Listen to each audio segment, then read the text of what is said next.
Hello and welcome to the Glesga podcast, sponsored by Dragon Soup. Coming up this week. Your average politician doesn't know his ass for his elbow anyway. They should concern themselves with matters of state, but they're in getting pished in a House of Commons, in the Houses of Parliament. They're all pished out their nut in these subsidised boozers in restaurants, and then we go get in the House of Commons for a kip, right? The vast majority of media outlets are owned by rich ballbags. They don't like Labour. They love the Tories because the Tories have been shoveling money into them for 14 years. One of the reasons why Labour are in the shit. How are they in the shit? Because they've not really adjusted to government. They've no really adjusted to government. What does that mean? What have you been reading? What right-wing shite have you been fucking reading? Who have you been talking to? Were you doing a Conservative club blowing somebody last night? Are you fucking kidding me? And more on that later, but we're talking about everything, the budget. As a person living at the lowest level of human subsistence, i.e. I've got fuck all, because he's got it all, then the budget, I got to be honest, doesn't really affect me.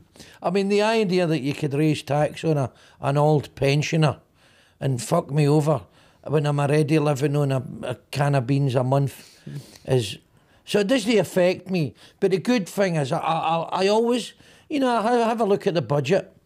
I mean, you can't watch pornography 24 hours a day. I had a look at the budget and everybody was expecting the right-wing press, the right-wing press, which is every paper except The Guardian. The right-wing press were saying, oh, Starmer's this and Rachel Reeves is this, and they're going to shaft the working person. No. Do you know what they did? It was great. They shafted business. And it's about time that business dipped in and paid their way, because under the Tories, businesses made millions, record profits for years. So it's about time business gave a wee bit back. And you know what? It wasn't even that bad for business. But they raised employers' national insurance, and they raised things like capital gains on property and assets and stuff like that. And the only people that's got that are rich people and people in business, big businesses. So they're paying more of their fair share. And that was, I think, honestly, it was a good, fair budget, because you can't tax normal people anymore, because we're already taxed to the bollocks, both in terms of income tax and the amount of tax we pay on everything. So duty on alcohol, duty on things like fuel, not just the fuel you put in your motor, but your gas and your lecky and everything, duty, airport taxes, you name it. You buy a bag of chips, it's all VAT. We're taxed to the bollocks. Absolutely taxed to the bollocks. When you go out with your missus and you go and drive away to Oban or something, or the Green Welly stop for the day, you'll go out and you'll maybe buy lunch and you go pumping, picking with the Wayne, right? You just work out how much of that is going to the government. You, and going out having a good time, are paying money into the government. We're taxed to the bollocks, both in terms of direct taxation and indirect taxation, VAT and duty. I'm telling you. And it's time for business to give a bit back. But you know what they're going to do? What? You know what business is going to do? Well, what they're going to do is they're going to make less profit now, so they're not going to... No, they're not going to make less profit. I'll tell you what they're going to do. They're not going to make less profit. What they're going to do, they're going to pass it on. They're going to make the same profit. The greedy bastards. Because that's what they do. And who pays for it in the end? You and I. We fucking pay for it in the end. That's what happens. So they've loaded it onto business, and business go, oh no, we'll not be able to employ so many people. Bullshit. They've already cut everything to the bone. They'll just increase the prices. That's all they'll do, because some accountant will be sitting there, some shite hawk with a Parker pen will sit there and go, the government's loaded a wee bit more cost on us, and we're looking for a profit maximisation figure of about 14-16% on our net. Or so what we'll do, we'll just raise the prices because they've raised our expenses. That's what happens. That's the way the world works. I saw that they raised the private jet tax. Did you see that one? That was slipped in. Private jet tax. Aye, so it's an extra. That's me. I'm going to have a replacement bus service now.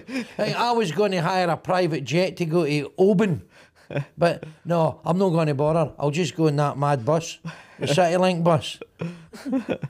We are the glue sniffers and the gangbangers. The CityLink bus, that's like the mega bus for rich folk. Aye, the CityLink bus is a good bus. There's a great bus that goes from Buchanan Street Station to Uig Bay.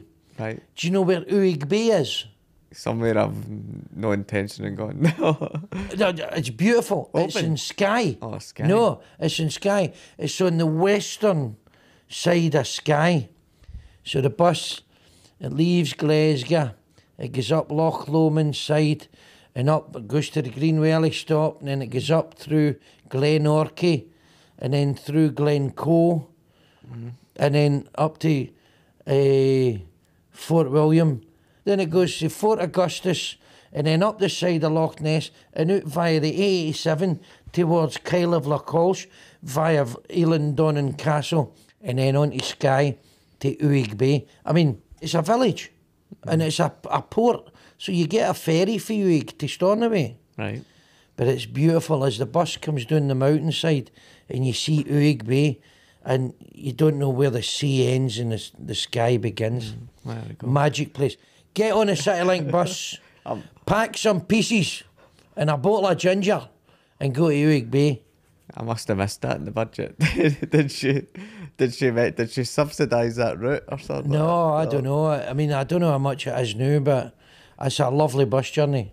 She capped bus journeys to £3, didn't she? She done that. Well, aye, but it's a lot more than £3 to go to Uig Bay. No, at your age, you get a free pass. Oh, well, aye, well, that's what happens, eh? That's what happens. Do you know, on budget day, that used to be, I used to sit, when I worked at the Treasury, I used to sit with the budget at Sky News and wait until she'd delivered the budget and then hand them it. How do you mean? So there was 10 students, right? Aye. And we all had a copy of the budget. So the speech that that Brun she was... Aye, and as soon as she started speaking, we had to hand over the bits of paper of the information that she was given. And it was like gold dust. A page at a time? You to get the news? to the news people. networks, aye. So they would be reading it as she's Aye, saying it? they would be getting it as she's saying it. But back in those days, you never really had... well, this was 2002. You never really... Email was there. Aye, it was just coming in then. Aye, so you'd be handing it across if, as the Chancellor, as Gordon Brown was talking, you'd be handing it over. Is that right? Aye, and they'd be trying to get it off you. Oh, because you were young, they were like, oh, can we get it? And they're like, no, it needs to be. That's one of the reasons why Labour are in the shit. How are they in the shit? Well, because they've not really adjusted to government as well as they thought they would. They've no really adjusted to government. What does that mean? What have you been reading? What right-wing shite have you been fucking reading? Who have you been talking to? Were you doing the Conservative Club blowing somebody last night? Are you fucking kidding me? No, listen to what I'm going to say. So Sue Gray, who worked for the Labour Party... Well, she's off because she was sitting there, hey, I'm the highest paid arsehole in here. Fuck you, you bint. So the reason we've not adjusted to the Labour Party haven't adjusted is she refused access talks to the Treasury before Labour got into power. And there's an unwritten rule that the opposition gets access talks on behalf of the current government on the chance that they get in power. Now, it was obvious that Labour were going to get in, right? So the Tories would give them access talks to civil servants. Right. But Sue Gray blocked it because she felt that the civil servants would leak some of their policies to the Tories. So they never get access talks, so they weren't prepared enough to get into government. So this is why they found the £22 million black hole? A 22 billion. Well, possibly they would have known about that before. Well, they would have known about it if they had this access to it. So it's so great. So they hadn't adjusted. Where did you read this? Well, somebody who I'm still in contact with at the Somebody who Treasury. you're still one of your Oxbridge yahoos. I say, Sucre wouldn't let us in case our policies get leaked. Yeah, shower our wallopers, man. I mean, the access talks when I was there was normally me trying to convince security that I could gain access to the building. Aye, very good. But in all seriousness, that's the reason why they struggled in the first 100 days, because they didn't know what was going on in each department. Right. No, they struggled in the first 100 days because what happens in this country is very straightforward. The vast majority of media outlets are owned by rich ballbags, billionaires and millionaires, and they don't like Labour. They love the Tories because the Tories have been shoveling money into them for 14 years. Shoveling money. Right. And now that Labour are in, it's time to pay the piper. And all you get is bullshit and right-wing propaganda that the Labour Party's no up to this and that. What was the term you used? Have not properly adjusted to government. What a load of bollocks. What a fucking load of pish. So what was Liz Truss's excuse when she get fucked after 4 weeks or something? How long was she Prime Minister for? I think 73 days or something. Aye, right, a couple of months. Well, so what was her excuse? She didn't adjust to government. Is she just a fuckwit? Right, this is bullshit. Right-wing propaganda. It's not. It fucking is. Because she was so the Tories were already in power when Liz Truss took the job. Now I know. She'd already been in government. She still made an arse of it. But the access talks would have meant that Labour would have known the landscape of what was going on. So on day one, they could have started, whereas they were chasing their tail as soon as they get in because they didn't take the access talks. That's what I'm saying. Bollocks. So they were chasing their tail. Bollocks. Your average politician doesn't know his ass for his elbow anyway, right? I mean, they don't know any more or any less than the average dude in the street, right? They're just people like you or me, and then they get elected to office, they become MPs. They should concern themselves with matters of state. That becomes their thing. But they're in getting pished in the House of Commons, in the Houses of Parliament. They're all pished out their nut in these subsidised boozers in restaurants. And then we go get in the House of Commons for a kip, right? And this is what happens. And then they get into government and they go, they've not been in government for 14 years, right? And there's probably very few of the current Labour administration were in the last government 14, 15 years ago. I don't know how many, I don't fucking study it. And they've got to run the country. And in order to do that, they need the help of civil service. It's the civil service that do the day-to-day work. The politicians, other than directing policy towards, will we give more to the people, or will we give more to business, or will we try and strike a balance? That's effectively what they're doing. But they're fighting all the time against the right-wing press, against these plutocrats, these people at the top of society who all they want is all the money and all the power for their fucking selves. That's what it is. Inadequately prepared for government. Fucking hell. Should make me the Prime Minister. Maybe you would get some donated clays. Aye.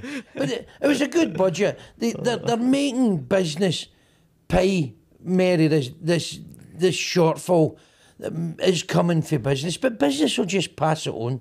So we're going to take a quick break, but before then, here's a clip from one of our live shows with Jane McCarry, and she was amazing, wasn't she? She was great. Jane's great. Aye. Here's a wee clip with Jane. Lovely. Jane's lovely. You play a sex symbol, Isa, and still game. Do you get recognised? Sometimes I do, sometimes I don't. What people usually say is, and I get this all the time, you're taller than I thought you were. Nobody ever says younger. I'm 20 years younger. And they always say you're taller. No, you're really tall and you're wearing these high heels. That's not really a big suggestion of a wedge. But we got some photos took outside and you were bigger than the two of us. Well, that's not, the only reason you look taller is because we're all used to seeing you looking through the letterbox. Well, that's it. She's not a sex symbol, but she loves her hole. And I think it's important to remember that because I mean this with my whole heart, right? See, how many people are writing for a 72-year-old and she's got a dildo, she's the first hydro, she woke up in bed with Edith. So if you didn't see the first hydro, you wouldn't know that. So she's had a fling with Edith, you know, pint of Guinness. So she's bisexual. Aye. Oh, she was married, she's had a wee thing with Winston, she'd love to have a thing with Winston, she had a thing with Naveed, she had Craig Ferguson, she said, so there's so many different men in her life. And I love that, and I love that it's written in a way that it's all right at 72 to still have a sex life. Am I right, girls? I mean, she's seen more cocks in the Bigton Lavies, but you know what I mean? Now remember, if you want to buy tickets to our live show, visit glesga.com. We've sold out for December, so January is our next show, and we'll be making an announcement soon on the Glasgow Comedy Festival. So click the bio link or visit glesga.com. And the best way to keep up with us, to find out everything, and I mean everything that's going on, join the mailing list. This podcast is sponsored and supported by Dragon Soup. Now you can get this in around 13 flavours, and you can get it in most Glasgow convenience stores and pubs and nightclubs in the town as well. Well, how convenient. It's a caffeinated alcoholic beverage, and I've got a peach and raspberry flavour here. Now, thanks to Dragon Soup, because without their support, we couldn't put this content out, so thank you. And remember, people, please drink responsibly. So back to the Labour Party and the budget in particular. What did you think of throwing money at the NHS?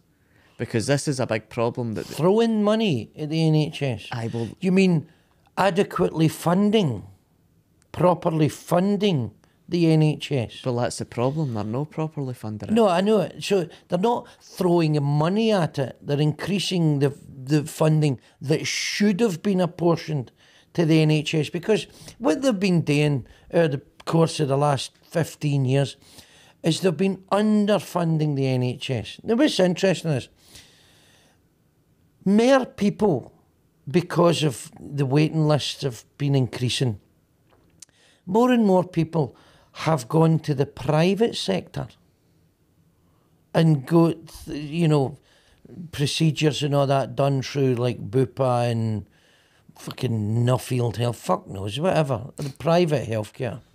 You'd be a great marketing director. Right, fuck knows, right.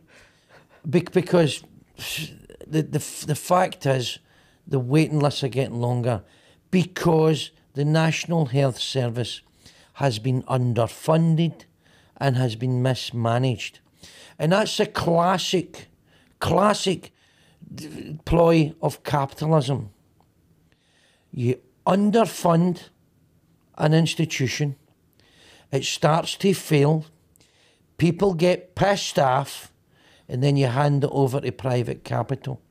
This is a deliberate ploy by the Conservatives to completely undermine the NHS and to piss off the general public, so they go, the NHS isn't fucking working. It's because it's not been properly funded. Now, there's other issues as well. There's other issues in our society generally about health and well-being and doing the right thing and looking after yourself. And I'm fucking a classic case of somebody who could do better. But that's no the main focus of the point. And the fact is, the NHS has been underfunded in the last 15 years. But the other problem is that the staff have left the profession as well. The staff have left the profession. So they don't have the position, so they can give the NHS as much money as they like, but if they don't have the staff to work in the hospitals or to deliver the care, then that's where we're fucked. Right now in universities, there's plenty of doctors in training. There's plenty of nurses going through university right now. So there's plenty of people coming along.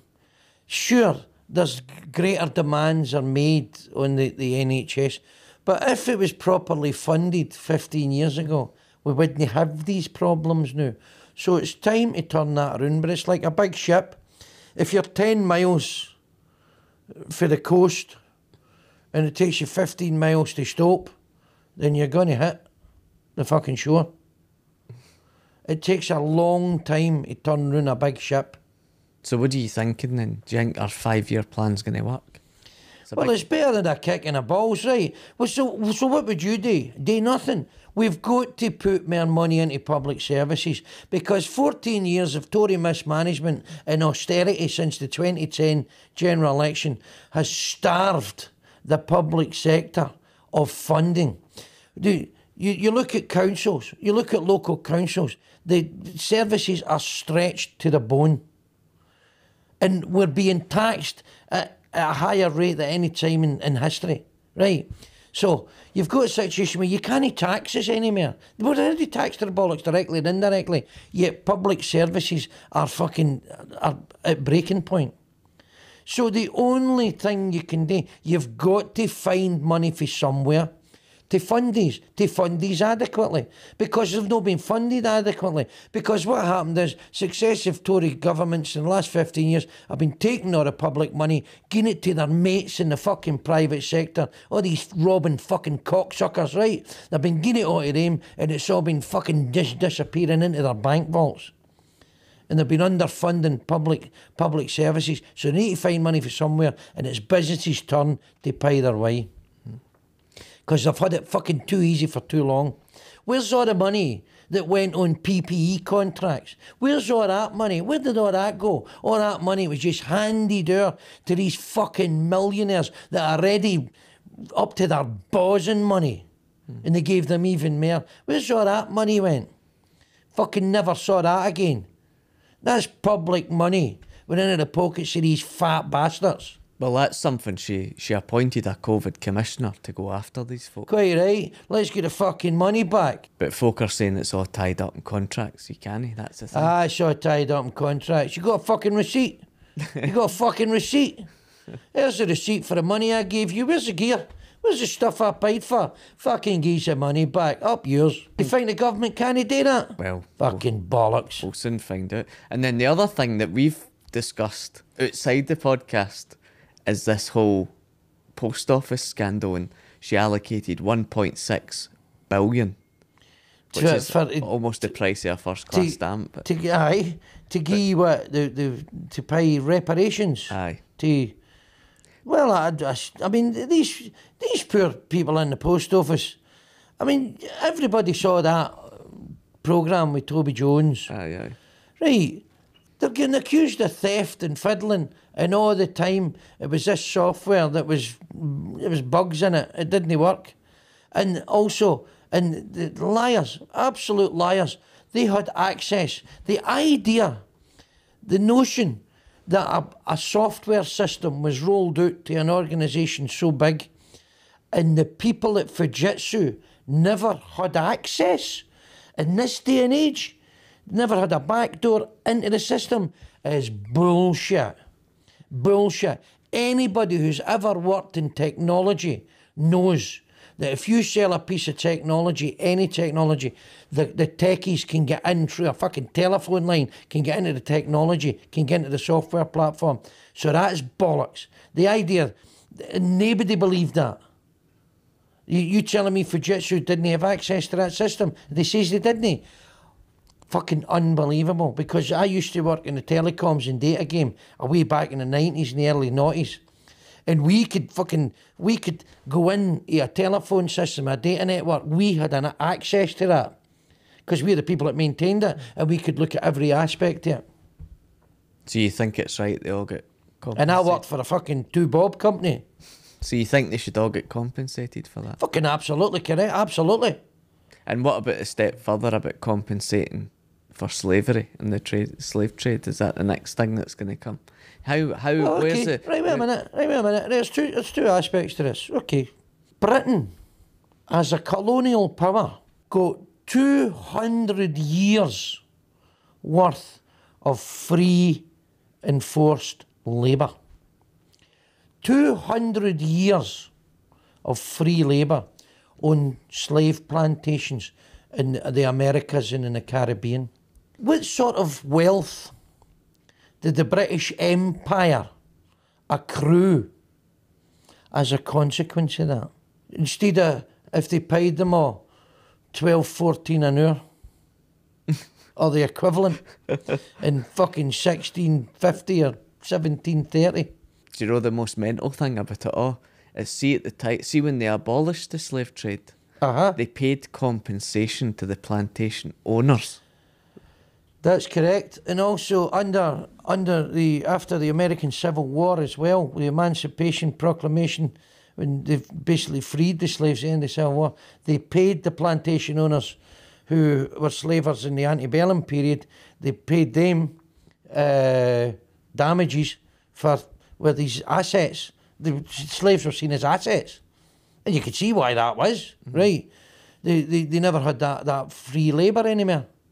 They paid them compensation. Do you think, should we pay reparations? I think we have to have an argument about it. But at the same time, it wasn't just Britain that was involved in the slave trade. America benefited from the slave trade, right? Portugal, Spain, Dutch, all these empires, all these old empires. But we should have a discussion about it. Well, I don't know what that discussion looks like. But there was African tribes and kingdoms in Africa were complicit as well in the slave trade. So one tribe would round up another tribe and sell them to the white man. No, so all that was happening. So it's complicated and it's complex. The sun never set on the British Empire. Think about that, it was massive. But it's not the same thing. I mean, you've benefited for 40 episodes of free labour for me. Have we done 40 episodes? 44, I think. 44 episodes? Jesus, producer. Right, we've made 12.5 pence. I want 6.25 pence. I want my share.